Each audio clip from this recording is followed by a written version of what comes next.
2025 පෙබරවාරි 19 වන දින කොළඹ පහ අධිකරණ භූමියේදී සිදු මනුෂ්‍ය ඝාතනයක් සම්බන්ධව ඍජුවම අධිකරණයට අවශ්‍ය වී සිටි ප්‍රධාන සැකකාරිය වන ඉෂාරා සෙව්වන්ති නේපාලයේදී අත්අඩංගුවට ගැනීමට ශ්‍රී ලංකා පොලිස් දෙපාර්තමේන්තුවේ විශේෂ පොලිස් කණ්ඩායමකට හැකියාව ලැබී තිබේ.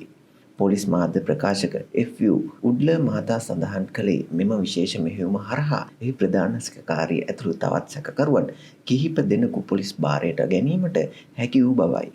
ඉෂාරා සෙව්වන්ති නැමැති මෙම සැකකාරී අත්අඩංගුවට ගැනීම සඳහා රතු නිවේදනත් නිකුත් කර තිබූ අතර මෙම විමර්ශන ඉතාමත් සැලසුම් සහගතව දීර්ඝ රහසිගත සැලසුම් කිහිපයක් නිර්මාණය කර සිදු කළ බව මාධ්‍ය ප්‍රකාශකවරයා සඳහන් කළේය.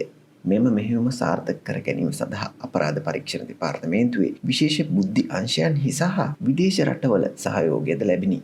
විශේෂයෙන් නේපාල් රාජ්‍යයේ සහාය ඇතිව තාක්ෂණය ඇසුරෙන් සහ එම භූමියේ තිබූ බුද්ධි තොරතුරු ඇසුරේ ශ්‍රී ලංකා පොලිස් කණ්ඩායමට සැකකාරීව අත්අඩංගුවට ගැනීමට හැකි විය. සැකකාරිය වන ඉෂාරා සෙව්වන්ති අත්අඩංගල්ල මහේස්ත්‍රාත් අධිකරණය සහ කොළඹ මහේස්ත්‍රාත් අධිකරණය ඇතුළු අධිකරණ කිහිපයකට විවිධ වූ මානුෂීය ඝාතන සැලසුම් කරපු කාන්තාවක් ලෙස හඳුනාගෙන ඇත.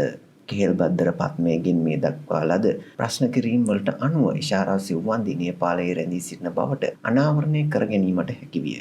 ඒ අනුව බස්නාහිර උතුරු අපරාධ කොට්ටාශයේ අධ්‍යක්ෂ සහකාර පොලිස් අධිකාරී රොහාන් ඕලුගල ඇතුළු පොලිස් කණ්ඩායම් නේපාලයේ බලා ගොස් එහිදී එරට පොලිසියේද සහාය ඇතිව ඉෂාරා සෙව්වන්ති ඇතුළු පිරිස රැඳී සිටින ස්ථානය සොයාගත් පොලිසිය ඔවුන් අත්අඩංගුවට ගෙන තිබේ. නේපාලයේදී ඉෂාරා සෙව්වන්ති කාන්තාව අත්අඩංගුවට ගෙන ඇත්තේ තවත් එක් ද්‍රවිඩ අයෙකු සමගය. මෙම ද්‍රවිඩ පුද්ගලයා සැකකාරියට රැකවරණය දුන් තැනැත්තා ලෙස අත්අඩංගුවට ගෙන ඇත. මෙම දෙදෙනාට අමතරව සැකකාරිය සහ රැකවරණය ලබා දුන් සැකකරු අතර සිටි තවත් සිව් දෙනෙක් ශ්‍රී ලංකා පොලිස් භාරයට ගැනීමට හැකියාව ලැබී තිබේ. මෙම සිව් දෙනාගෙන් තිදෙනෙකු පිරිමි පාර්ශවයන් වන අතර එක් අයෙකු කාන්තාවක් බවට ලේඛනගත වේ. ඒ අනුව සැකකාරියන් දෙදෙනා සහ සැකකරුවන් 4 දෙනාම 6 දෙනෙක් බව පැවසේ.